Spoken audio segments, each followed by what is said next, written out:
de Dieu sur ta vie. Écoute mes enfants. Parce que bien aimé, ce jour, ce n'était pas un jour ordinaire. C'était un jour où Dieu voulait ouvrir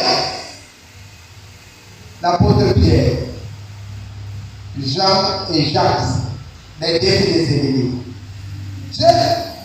Dieu les avait propulsés. Dieu les avait prédestinés.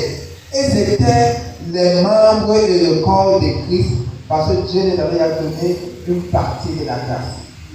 Mais ne connaissant pas encore la grâce, il fallait que des miracles s'opèrent. Comme nous qui sommes là, nous avons ces deux bénédictions. Mais nous devons savoir que le Dieu que nous servons, c'est un Dieu de fidélité qui aime quand on écoute le message. On écoute la parole et on marche selon ça. C'est pourquoi lorsque l'apôtre Pierre a commencé le témoignage de ce que eux ont vécu avec Christ, ça veut dire qu'ils n'avaient même pas encore fini ce témoignage. L'onction du Saint-Esprit, le Saint-Esprit est descendu dans la maison de Corneille. Et Corneille avait invité tous les voisins, dont les gens de différents âges. Donc, on dit selon ce qui est écrit que c'était les nations qui étaient tout autour de Corneille. Amen. Amen.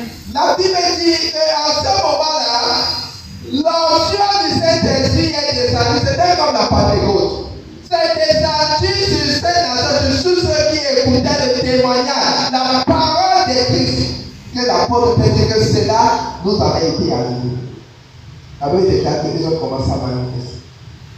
D'autres ont commencé à prophétiser. Par là, l'esprit se mouvait sur chacun d'eux et sautait.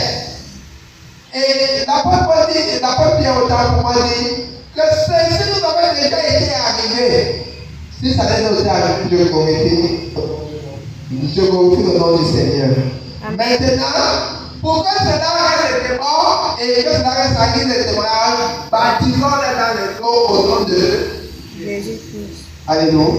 Tous ceux qui avaient reçu l'Esprit ce jour-là étaient baptisés au nom de Jésus. L'Esprit de Dieu est resté sur. Alléluia. Donc, bien aimé, ce témoignage nous amène à comprendre qu'il y a quelque chose de très fort lorsque Dieu t'appelle. C'est pourquoi nous devons être très vigilants lorsqu'on entre dans la vie. Très vigilants.